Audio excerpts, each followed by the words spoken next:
আওয়ামী লীগ সরকারের ব্যাপারে এক ধরনের সাঁড়াশি আক্রমণ কি আপনারা লক্ষ্য করছেন? একদিকে যুক্তরাষ্ট্র ক্রমাগত বলছে, ইউরোপিয়ান ইউনিয়ন ক্রমাগত বলছে, আজকে দেখলাম অস্ট্রেলিয়ার পার্লামেন্টে খুব স্পষ্টভাবে দাবি করা হয়েছে বাংলাদেশে যাতে একটি অবাধ, সুষ্ঠু, নিরপেক্ষ নির্বাচন হয় এবং সেই সঙ্গে স্যাংশনের দাবি জানানো হয়েছে। যারা এই অবাধ, সুষ্ঠু নির্বাচনে বাধা সৃষ্টি করবে, মানবাধিকার লঙ্ঘন করবে, তাদের ব্যাপারে স্যাংশন দেবার কথা ভাবছে অস্ট্রেলিয়া। এই সরকারকে একটা বিষয় বুঝতে হবে, বাংলাদেশ চায়না বা রাশিয়া কখনো হতে পারবে না, সেই বলয়ের দেশও এই বাংলাদেশের পক্ষে হওয়া সম্ভব নয়। কম্বোডিয়া বা উত্তর কোরিয়া যেভাবে চলে সেভাবেও বাংলাদেশ সরকারের পক্ষে চলা সম্ভব নয়। কেন সম্ভব নয়? সম্ভব নয় তার একটা বড় কারণ হচ্ছে আমাদের দেশের যেই এক্সপোর্ট তার একটা বিরাট অংশ পশ্চিমা বিশ্বে যায়। সুতরাং আমাদের রপ্তানি আয়ের সিংহভাগ আসে এই পশ্চিমা দেশগুলো থেকে। সেখানে যদি কোনো রকম কোনো নিষেধাজ্ঞা আসে, কোনো রকম কোনো ট্যারিফ বসানো হয়, সেই ধাক্কা বাংলাদেশের ইকোনমি নেওয়ার অবস্থায় নাই। নর্থ কোরিয়া বা কম্বোডিয়া কিন্তু সেই অবস্থা না, তারা বিচ্ছিন্নভাবে চলে, তারা নিজেদের মতন চলে। বাংলাদেশ সেই অবস্থা সেভাবে চলে না। আপনারা কিছুদিন আগেই দেখছিলেন যে আমাদের 29 জন না কি 30 জন সচিবের 43 জন সন্তান তারা আমেরিকায় পড়াশোনা করছে। সংখ্যাটি খুবই কম, আমি বলবো কম এ কারণেই যে খোঁজ খবর নিলে দেখা যাবে যতজন মোটামুটি প্রশাসন এবং পুলিশে আছে তাদের মাঝারি থেকে বড় উপরের সারির যত কর্মকর্তা কর্মচারী আছেন তাদের সন্তানরা হয় অস্ট্রেলিয়ায়, না হয় আমেরিকায়, না হয় ইংল্যান্ডে পড়াশোনা করছে। সুতরাং তাদের উপরে স্যাংশন আসবে, তাদের উপরে ভিসা নীতি আসবে, তাদের পরিবারের সদস্যরা পশ্চিমা দেশগুলোতে যেতে পারবে না পড়াশোনার জন্যে কিংবা চাকুরির জন্যে, সেটা তারা এফোর্ড করতে পারবে না। সুতরাং কম্বোডিয়া যা পারে কিংবা নর্থ কোরিয়া যা পারে বাংলাদেশও তাই পারবে, এটা ভাববার কোনো কারণ নাই। আমি একটু দেখি বাংলাদেশের নির্বাচনকে নিয়ে অস্ট্রেলিয়ান পার্লামেন্টে কি আলোচনা হয়েছে। এতদিন আমরা যুক্তরাষ্ট্র দেখেছি, গতকাল আমরা ইউরোপিয়ান ইউনিয়ন পার্লামেন্টের যেই সিদ্ধান্ত নেওয়া হয়েছে সেটা আমরা দেখেছি, এখন আমরা দেখছি অস্ট্রেলিয়া। একটা অর্কেস্ট্রেটেড, একেবারে মনে হচ্ছে যেন সংঘবদ্ধ একটা সাঁড়াশি আক্রমণ বাংলাদেশ সরকার বা আওয়ামী লীগ সরকারের উপর এসছে। বাংলাদেশে অবাধ, সুষ্ঠু, অন্তর্ভুক্তিমূলক নির্বাচন অনুষ্ঠানে অস্ট্রেলিয়া সরকারের দাবি পরিষ্কার করবার আহ্বান জানানো হয়েছে দেশটির সংসদে। এই বিষয়ে আশু পদক্ষেপ গ্রহণে নিজ সরকারের প্রতি আহ্বান জানিয়েছেন দেশটির প্রভাবশালী সেনেটর ডেভিড শুব্রিজ। ডেভিড শুব্রিজ গ্রিন পার্টির নেতা এবং গ্রিন পার্টির সাথেই কিন্তু বর্তমান যেই দলটি ক্ষমতায় আছে অস্ট্রেলিয়াতে তারা মিলিতভাবেই সরকার গঠন করেছে। সুতরাং এই ডেভিড শুব্রিজ তিনি কিন্তু সরকারেরই একটা অংশ। অস্ট্রেলিয়ার পার্লামেন্টের উচ্চকক্ষ সিনেটে 14 সেপ্টেম্বর এক বক্তৃতায় তিনি অস্ট্রেলিয়ার অবস্থান পরিষ্কার করবার আহ্বান জানান। প্রায় 1.5 মিনিটের ভিডিও ফুটেজে সিনেটর ডেভিড শুব্রিজকে স্পিকারের উদ্দেশ্যে বলতে শোনা যায়, প্রেসিডেন্ট, বাংলাদেশি প্রবাসীদের মধ্যে দেশটিতে চলমান মানবাধিকার লঙ্ঘন এবং আসন্ন জাতীয় নির্বাচনে এসবের সম্ভাব্য প্রভাব সম্পর্কে দীর্ঘদিন ধরেই গ্রিনসরা উদ্বেগ প্রকাশ করে আসছে। অ্যামনেস্টি ইন্টারন্যাশনাল এবং যুক্তরাষ্ট্রের স্টেট ডিপার্টমেন্ট বিচার বহির্ভূত হত্যা, অপহরণ, নির্যাতনের মতন অপরাধগুলো নথিভুক্ত করেছে। অস্ট্রেলিয়ান সরকারের তরফে এগুলো নিয়ে উদ্বেগ উত্থাপন করা এবং এই সমস্ত অপরাধের বিরুদ্ধে টার্গেটেড স্যাংশন আরোপের জন্য ম্যাগনেটস্কি আইনের অধীনে পদক্ষেপ গ্রহণ করা জরুরি। তিনি আরো বলেন, ডেভিড শুব্রিজ আরো বলেন, শুধু র্যাবের শীর্ষস্থানীয় কর্মকর্তাদের বিরুদ্ধেই নয়, 2014 এবং 2018 সালের নির্বাচনগুলোতে বিরোধী রাজনৈতিক দল, সুশীল সমাজ, গণমাধ্যমের বিরুদ্ধে ভয়ভীতি প্রদর্শন ও নির্যাতনের মাধ্যমে সহিংসতা সহ যে সকল অনিয়ম, বিতর্ক ও জালিয়াতি লক্ষ্য করা গেছে সেগুলোকে প্রতিরোধ করবার জন্য ব্যবস্থা গ্রহণ করতে হবে। 2014 এবং 2018 নির্বাচনকে ঘিরে সবসময় সরকার কলার উঁচু করে একটা কথা বলার চেষ্টা করে যে এই দুটো নির্বাচন তো আন্তর্জাতিকভাবে গ্রহণযোগ্যতা পেয়েছিল। না, পায়নি, একদম পায়নি। ডেভিড শুব্রিজের এই বক্তব্যই শুধু নয়, আমেরিকা এবং ইউরোপিয়ান ইউনিয়ন সহ ব্রিটেন সহ পশ্চিমা সকল দেশ আপনাদেরকে একইভাবে কন্ডেম করেছে, একইভাবে বলেছে 14-18 মতো আরেকটা নির্বাচন বাংলাদেশে হতে দেয়া যাবে না। ডেভিড শুব্রিজ খুব স্পষ্টভাবে এই কথাগুলোই বলেছেন। 14-18 নির্বাচন, নাগরিক সমাজ, সাধারণ মানুষ, বিরোধী দলের নেতাকর্মীদের উপরে যেই নির্যাতন, নিপীড়ন, তার বিরুদ্ধে খুব শক্ত ব্যবস্থা নেয়ার, প্রতিরোধ করবার জন্য ব্যবস্থা যা অস্ট্রেলিয়ার সরকার নিতে পারে সেটা নেয়ার আহ্বান জানানো হয়েছে, টার্গেটেড স্যাংশন দেওয়ার মাধ্যমে, মানে একেবারে ধরে ধরে নাম ধরে ধরে স্যাংশন দেওয়ার মাধ্যমে।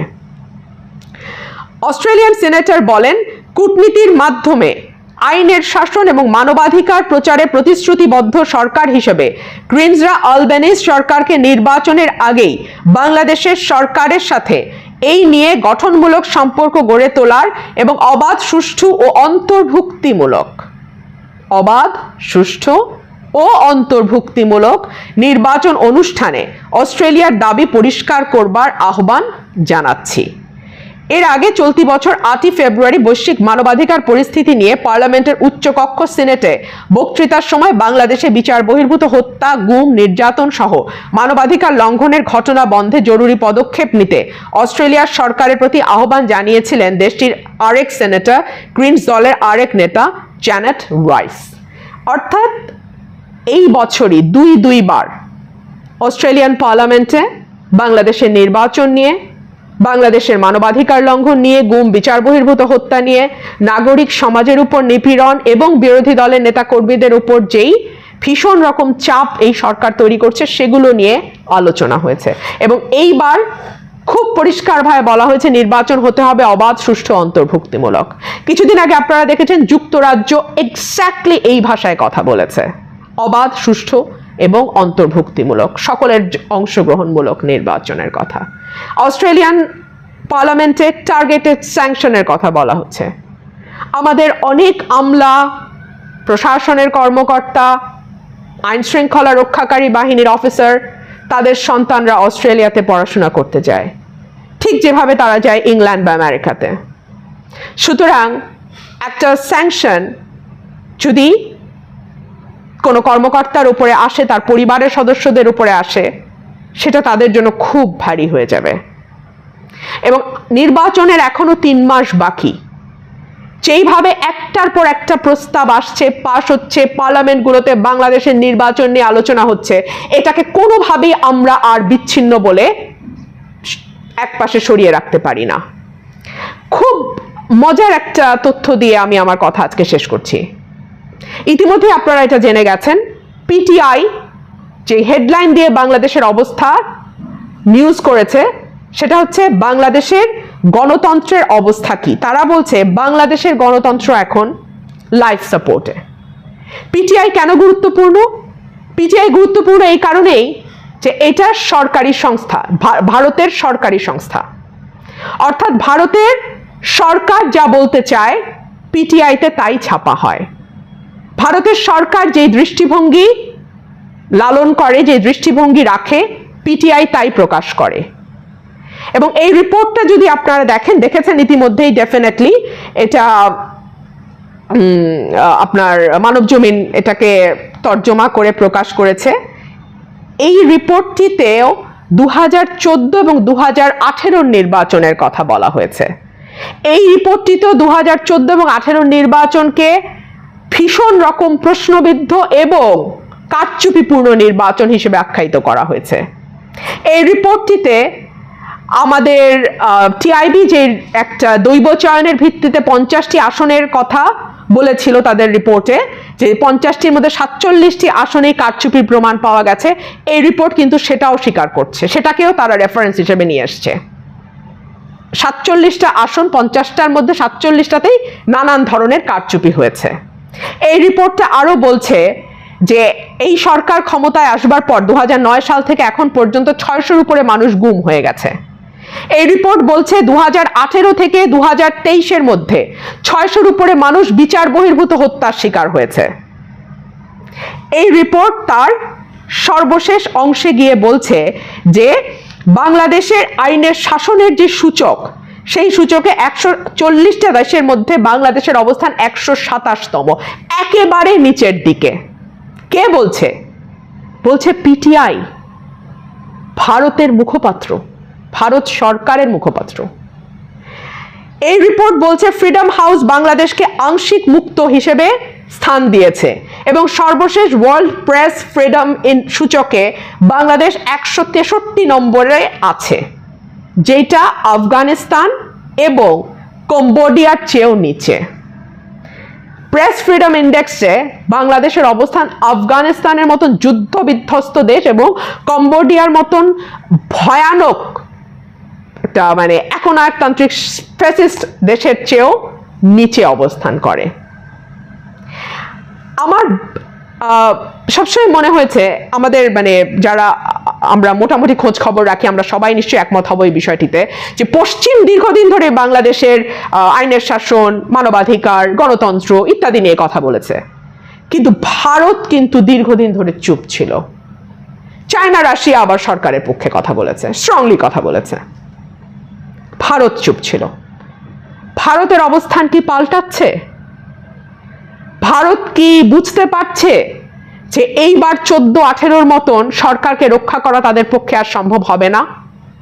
ভারত কি বুঝতে পারছে যে ঘরের পাশে 170 মিলিয়ন মানুষ, 17 কোটি মানুষের দেশ, এত মানুষকে বৈরী করে, ভারত বিরোধী করে তাদের আখেরে আসলে কোনো লাভ হবে না?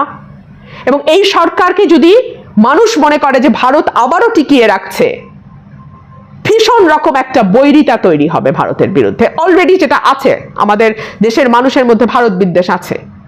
14 এবং 18 নির্বাচন তার একটা বড় কারণ।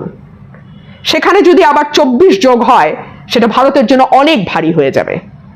সম্ভবত ভারতও পশ্চিমের দিকেই হাঁটছে।